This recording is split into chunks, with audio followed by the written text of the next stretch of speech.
کہ رات کو سونے سے پہلے ایک بار آیت الکرسی پڑھ لیں۔ ایک روایت کے مطابق تو یہ ہے کہ اللہ تعالیٰ اس شخص کی بھی اور جو اس کے محلے میں ہیں ان سب کی حفاظت فرمائے گا ساری رات۔ حفاظت کس چیز سے؟ آپ چوری سے محفوظ رہیں گے، آپ آگ لگنے سے محفوظ رہیں گے، آپ چھتیں گرنے سے محفوظ رہیں گے۔ اب ہم نے چونکہ رات کو سونے سے پہلے وظائف وغیرہ پڑھنے چھوڑ دیے، ورنہ میرے آقا صلی اللہ علیہ وسلم کی عادت تھی۔ سیدہ عائشہ صدیقہ رضی اللہ تعالی عنہا کہتی ہیں کہ سرکار جب بستر پہ لیٹ جاتے تو قل اعوذ برب الفلق اور قل اعوذ برب الناس، اور ایک روایت میں چاروں قل پڑھ کر اور اپنے ہاتھ پہ پھونک مارتے، دم کرتے، اور اسے پورے بدن پہ جہاں تک آپ کا ہاتھ پہنچتا پھیر لیتے۔ ہمارا کیا ہوتا ہے؟ رات کو ٹک ٹاک دیکھ رہے ہیں صاحب، ٹک ٹاک دیکھتے دیکھتے کلٹی۔ اب ٹک ٹاک کیا بچائے گا؟ فلمیں دیکھ رہے ہیں، ڈرامے دیکھ رہے ہیں، فون پہ بات کر رہے ہیں، تاش کی گڈیاں ہاتھ میں ہیں، لیڈو کھیل رہے ہیں، ڈرافٹ کھیل رہے ہیں، اور اگر لیٹ بھی گئے تو ستاروں کو دیکھ رہے ہیں، اگر صحن کے اندر ہیں یا کمرے میں ہیں تو چھت پہ پنکھا گھومتے ہوئے دیکھ رہے ہیں، ادھر دیکھ رہے ہیں ادھر۔ بھائی کچھ پڑھ ہی لو بھائی، پڑھنے میں کیا جاتا ہے؟ لیکن آپ یہ محسوس کریں گے، آپ پڑھ کر دیکھیں کہ نفس اتنا سختی اور تنگی محسوس کرے گا، حالانکہ آدھا گھنٹے سے آپ خاموش پڑے رہیں، نفس کچھ نہیں کہے گا۔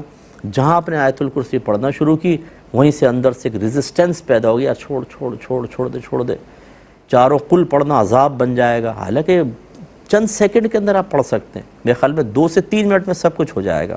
تو کم از کم آیت الکرسی پڑھنے کی عادت ڈالیں۔ میں سب سے گزارش کرتا ہوں، ہماری بہنیں بچوں کے ساتھ، بچے ہوتے ہیں نا چھوٹے چھوٹے، کینچی رکھ دیں گی۔ بھئی کیوں رکھیں؟ وہ سنا ہے کہ لوہا رکھ دو تو پھر اس پہ اثر نہیں ہوتا بچے پہ۔ ارے بھائی یہ ٹوٹ کے چلو آپ اختیار کرو، میں منع نہیں کر رہا ہوں، لیکن آپ کے نبی صراحتاً کہہ رہے ہیں آیت الکرسی پڑھیں، بچے پہ دم کریں، ایک حصار قائم ہو جائے گا، انشاءاللہ بچے کی حفاظت ہوگی۔ جو قرآن میں حدیث میں اس کو نہیں اختیار کرنا، کینچیاں، کانٹے، چمچ، چھریاں یہ رکھ لو، سرانے سب ہو جائے گا۔ گاڑی خریدیں گے اس میں جوتا لٹکا دیں گے پیچھے، آپ نے دیکھا ہے وہ؟ اب وہ جوتے سے کیا ہوگا بھائی؟ وہ کسی نے کہہ دیا ہوگا جوتا لٹکا دو نظر نہیں لگے گی، یا وہ کالا سا کپڑا باندھ دیں گے پیچھے ریبن سا، اس پہ نہیں لگے گی۔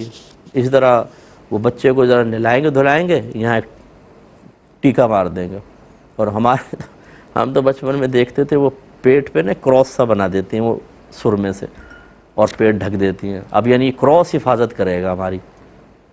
ارے بھائی چلو میں اس کو ناجائز نہیں کہہ رہا ہوں، اگر آپ کے خاندان میں معروف ہے آپ یہ ٹوٹ کا استعمال کر لیں، لیکن اس کو ضمنی حیثیت رکھیں۔ جو اللہ اس کے رسول ہمیں حفاظت کے بارے میں کنفرم بتا رہے ہیں، اسے اختیار کیوں نہیں کرتے؟ ہم ان سے اتنا دور کیوں ہو گئے ہیں؟ ہر ایک سے پوچھتے ہیں کوئی چیز بتاؤ یار گھر کی حفاظت کے لیے، گھر کی برکت کے لیے۔ کیوں؟